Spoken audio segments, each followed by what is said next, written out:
Hello everybody, my name is Manu and welcome to another Eternal Brews video series. Today I got a pretty sweet brew for you. I call it Felnscar Scream. It's basically a Haunting Scream deck in the Felnscar colors.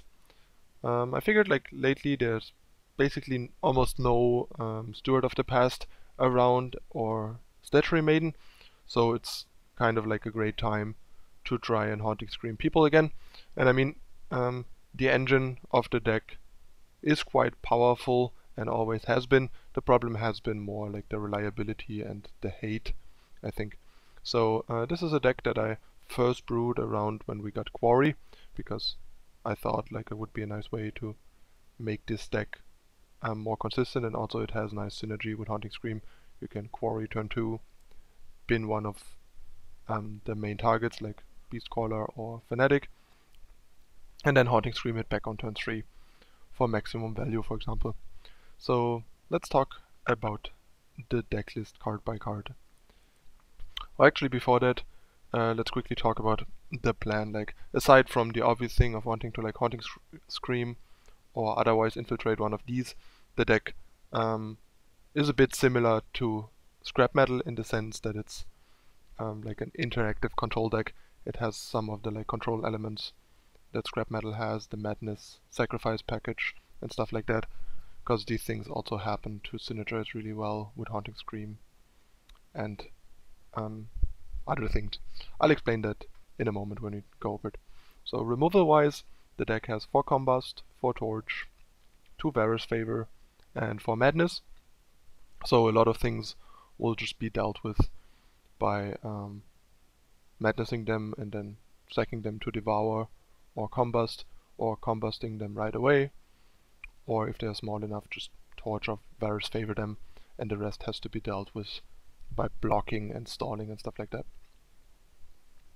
Next we have the units: 4 Slumbering Stone, 4 Dark Wisp, 4 Direwood Beastcaller, and 4 Gorgon Fanatic. It's not a whole lot, but the deck is not a unit deck, it's more of a control combo deck, and all we basically need is like hit our win condition units with to Haunting Scream them. The Wisp and Slumbering Stone are mainly there to have enough sacrifice outlets for Devour and Combust, because Madness alone isn't enough, and the occasional like Haunting Scream unit before it dies, especially because Gorgon Fanatic dies on Infiltrate, so only the Beastcaller is something we can Devour or Combust after the trigger.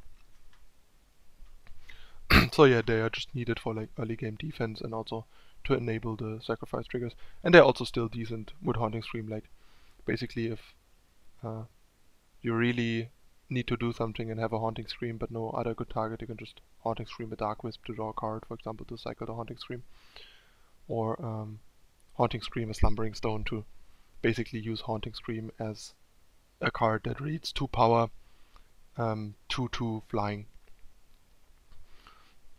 Then we have the card draw in Devour, like card draw and dig and deck manipulation and Dark Wisp, Devour and Quarry, and to some extent Levitate as a cantrip, but mostly it's like Quarry to help us dig for our things and reduce our madness combos and stuff like that, and Devour as a way to draw cards and also turn madness into removal and recycle the small units that I just mentioned.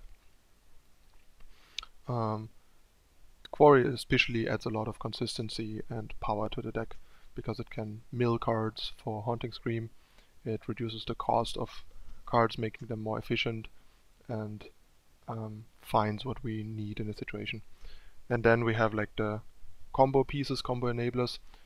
Dark Return on a unit that we Haunting Screamed back is really powerful because the unit retains the charge and the flying, so we basically just get back like a charging flying unit. Like Dark Return basically turns into a better Haunting Scream once you Haunting Scream the unit once, because it adds +1/+1 and the unit doesn't have to die at the end of turn if it's like a Direwood Beastcaller and not a Fanatic.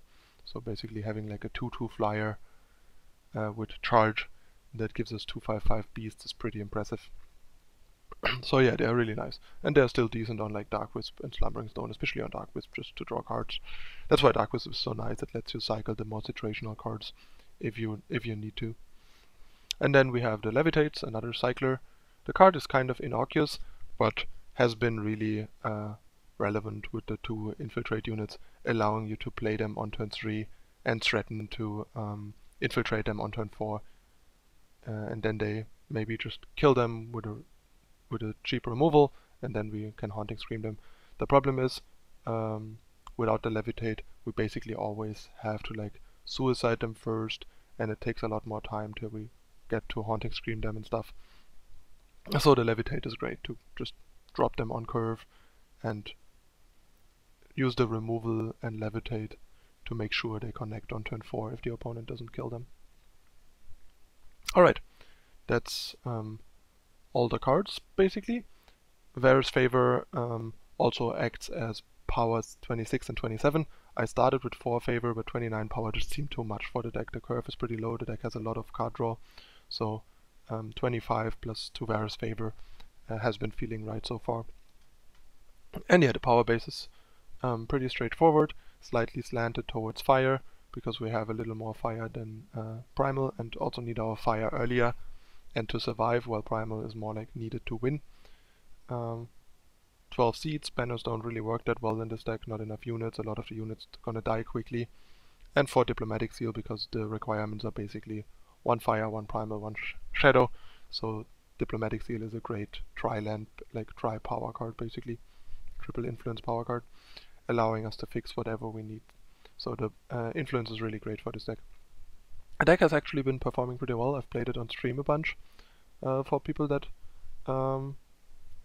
were around, and it was doing pretty well. Like the deck basically only struggled really hard against big combo. That matchup felt really bad, but matchups like Burn, Queen for example felt really great, and like other control decks that don't run like 8 silences also felt really great. So the deck is actually also quite decent and quite competitive, and also very interesting and fun to play. So I figured I'll share it with you. Alright. I don't think there's anything else that needs covering right now. Like, there were no other cards that I've found were like particularly interesting or needed for the deck. The deck just has like this really nice, flexible and adaptive feel that the scrap metal deck has as well. Just like it runs on like a different angle and engine, rather than being like late game control deck with Callus trying to completely control the board and having like a bunch of tokens. This is more of like a combo control deck, trying to like generate value with Haunting Scream and overwhelm the opponent with a bunch of 5/5 beasts, and or drawing 3 cards over and over until we have such a big advantage that they just cannot win no matter what they do. Alright, that's it for the deck. As usual, I'm gonna hop into some games with it to show it in action for you. So stay tuned for the first half of the games in a moment. Thanks for watching.